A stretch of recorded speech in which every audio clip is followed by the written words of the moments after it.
باللہ من الشیطان الرجیم بسم اللہ الرحمن الرحیم۔ پھر حضرت ابراہیم کا تذکرہ آ رہا ہے۔ فما کان جواب قومہ، تو نہیں تھا کوئی جواب حضرت ابراہیم کی قوم کا، الا ان قالوا، سوائے اس کے کہ انہوں نے کہا اقتلوہ او حرقوہ، اس ابراہیم کو قتل کر دو یا اسے جلا دو۔ فانجاہ اللہ من النار، تو اللہ تعالیٰ نے انہیں نجات دی آگ سے۔ ان فی ذلک لآیات لقوم یؤمنون، اور یقیناً اس میں نشانیاں ہیں ان لوگوں کے لیے جو ایمان رکھتے ہیں۔ وقال انما اتخذتم من دون اللہ اوثانا مودۃ بینکم فی الحیاۃ الدنیا، اب یہ ہے جو بہت اہم جو بات ہے جو کہی ہے انہوں نے، اور انہوں نے کہا حضرت ابراہیم علیہ السلام نے کہ دیکھو تم نے جو یہ اللہ کے سوا بت بنا رکھے ہیں، انہیں پوجتے ہو، یہ بھی تم بھی جانتے ہو کہ ان کے پاس کچھ نہیں ہے، تم بھی جانتے ہو کہ ان کو کوئی اختیار حاصل نہیں ہے،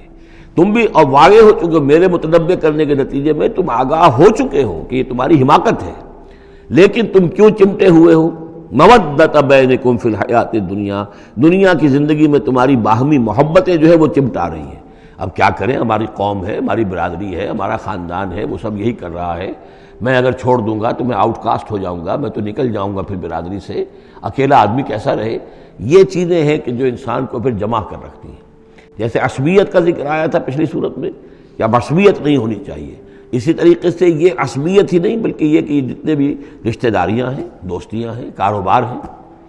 یہ معاملہ جو ہے کہ حق تم پر منکشف ہو چکا ہے، تم جان چکے ہو کہ یہ صرف کوئی شے نہیں ہے یہ تم کر رہے تھے، تمہارے آباء و اجداد نے جو رسمیں ڈالی ہوئی ہیں، اور تمہیں میں نے متنبع کر دیا ہے، تم نے اپنے جیوں میں جھانک کر دیکھ لیا ہے، اپنے گریبان میں جھانک کر دیکھ لیا ہے، اور تم پر یہ بات منکشف ہو چکی ہے کہ جو میں کہہ رہا ہوں وہ ٹھیک ہے، پھر بھی تم جو چمٹے ہوئے ہو اپنے اس نظام کے ساتھ، تو اس کا سبب صرف ایک ہے، وقال انما اتخذتم من دون اللہ اوثانا مودۃ بینکم فی الحیات الدنیا، تمہاری باہمی محبتیں جو ہیں دنیا کی زندگی میں وہ تمہیں چمٹائے رہتی ہیں۔ یہی معاملہ ہے اس دنیا میں جب کوئی تحریک اٹھتی ہے اللہ کے دین کے کام کرنے کے لیے، اور بہت مخلص لوگ اس میں شامل ہوتے ہیں، محنت کرتے ہیں، کوشش کرتے ہیں۔ فرض کیجئے کسی شخص سے کوئی غلطی ہو گئی، کوئی غلط رخ مڑ گئی تحریک، اب وہ تحریک جو ہے وہ کافی عرصے کے بعد اس کے اثرات ظاہر ہوئے، اس کے نتائج جو ہے لوگوں کے سامنے آ رہے ہیں، محسوس بھی ہو جاتا ہے کہ یہ واقعتاً ہم کسی غلط راستے پر آ گئے ہیں، لیکن یہ کہ پھر وہ ایک عصبیت جماعتی ایسی پیدا ہو جاتی ہے کہ سب کچھ ماننے کے باوجود پھر اس جماعت کو چھوڑنے کو تیار نہیں ہوتے۔ ہماری دوستیاں ہیں، ہماری رشتہ داریاں ہیں، ہمارے کاروباری تعلقات ہیں، یا یہ کہ کچھ لوگوں کے تو اپنے مفادات بھی اس میں شامل ہو جاتے ہیں، اس لیے کہ کچھ عرصے کے بعد ہر جماعت جو ہے وہ ایک فرقہ بن جاتی ہے۔ جیسے کہ آپ کو معلوم ہے کہ اللہ تعالیٰ نے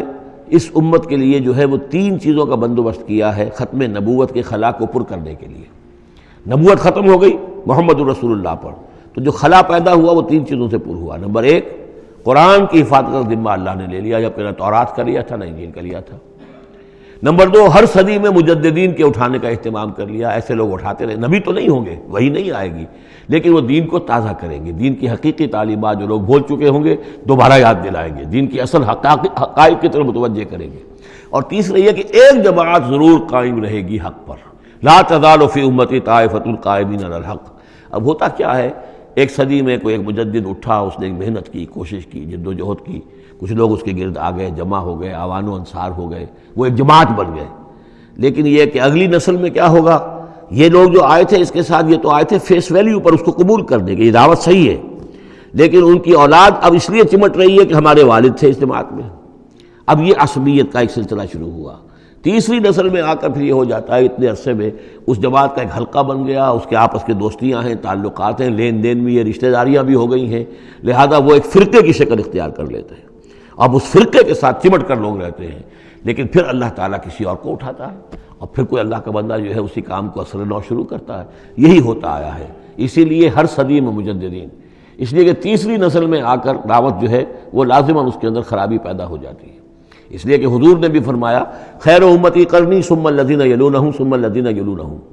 بہترین میری امت کا دور تو ہے میرا اپنا دور، پھر وہ جو میرے بعد ہیں، اور پھر وہ جو ان کے بعد ہیں، تو 3 نسلوں کو آپ نے خیر قرار دیا ہے۔ اس کے بعد ظاہر بات ہے زوال آیا ہے، ہمارے ہاں بھی آیا ہے۔ جب حضور کی قائم کی ہوئی جماعت میں زوال آ گیا تو اور کون ہوگا بڑا سے بڑا شخص کہ جس کی قائم کی ہوئی کسی جماعت میں زوال نہ آئے۔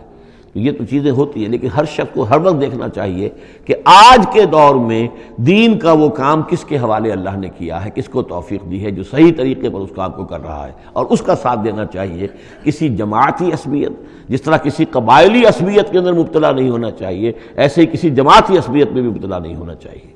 یہ ہے وہ اہم بات جو یہاں آئی ہے۔ قال انما اتخذتم من دون اللہ اوثانا مودۃ بینکم فی الحیاۃ الدنیا ثم یوم القیامۃ یکفر بعضکم بعضا ببعض، پھر قیامت کے تم ایک دوسرے کا انکار کرو گے، تم ابھی تو بڑی دوستیاں ہیں، بڑا گٹھ جوڑ ہے، وَيَلْعَنُ بَعْضُكُمْ بعضا، اور تم میں سے بعض دوسروں کو لعنت کریں گے، وَمَأْوَاكُمُ النَّارُ، اور تم سب کا ٹھکانہ ہوگی آگ، وَمَا لَكُم مِّن نَاصِرِينَ، اور نہیں ہوگا کوئی تمہارے لیے مدد کرنے والے۔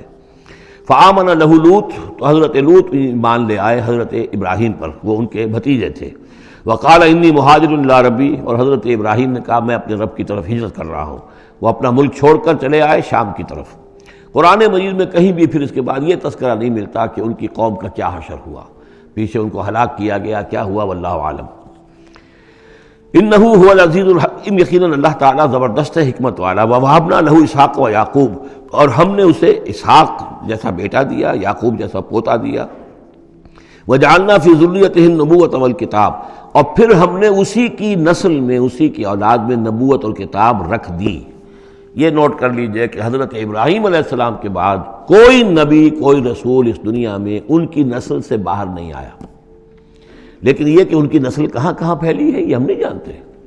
حضرت ابراہیم کے بیٹے حضرت اسحاق، ان کی نسل کتنی تھی، کہاں کہاں گئی ہے۔ تورات نے تو محفوظ رکھا ہے صرف یعقوب کو، اس لیے کہ بنی اسرائیل کیونکہ یہ لوگ ہیں، اس اپنی نسلی وہ جو بات تھی اس کے حوالے سے حضرت یعقوب کے بارے میں تو ساری چیزیں موجود ہیں۔ حضرت اسحاق کی کوئی اور بیٹا بھی تھا کہ نہیں تھا؟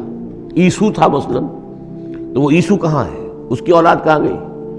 اس طرح بنی قطورہ، کئی بیٹے تھے حضرت ابراہیم کے حضرت قطورہ سے، تو ان میں سے صرف ایک کا ہمیں تذکرہ ملتا ہے، اور وہ ہے حضرت شعیب جس نسل میں آئے ہیں، مریم کی اولاد، باقی کہاں گئے؟ تو اسی طریقے سے یہ کہ یہ در حقیقت یہ اولاد ابراہیم کہاں کہاں پھیلی ہے، جیسے کہ میرا گمان ہے کہ ہندوستان میں بھی آئی ہے۔ نہ صرف یہ کہ ہو سکتا ہے کہ حضرت اسحاق کی اولاد میں سے عیسو کی اولاد آئی ہو اور وہ یہاں پر آباد ہوئی ہو، لیکن یہ کہ ان کا تعلق بھی یہ خاص طور پر برہمن طبقہ جو ہے، میں سمجھتا ہوں کہ وہ اسی طریقے سے ابراہیم کی نسل سے ہے۔ برہمن ابراہیم سے تعلق رکھنے والا برہمن، تو یہ میں سمجھتا ہوں کہ لفظی جو ہے اس کے اندر مناسبت موجود ہے۔ واللہ عالم، یقین سے ہم نہیں کہہ سکتے، الا یہ کہ کوئی شخص ہسٹری کا اس کو اپنا ریسرچ کا موضوع بنائے، بڑا عالم ہو، وہ لائبریریاں جو ہیں کھنگالے اور پرانی تاریخیں دیکھے، شاید۔ وَوَهَبْنَا لَهُ إِسْحَاقَ وَيَعْقُوبَ وَجَعَلْنَا فِي ذُرِّيَّتِهِ النُّبُوَّةَ وَالْكِتَابَ، ہم نے اسی کی نسل میں، اسی کی اولاد میں نبوت اور کتاب رکھ دی۔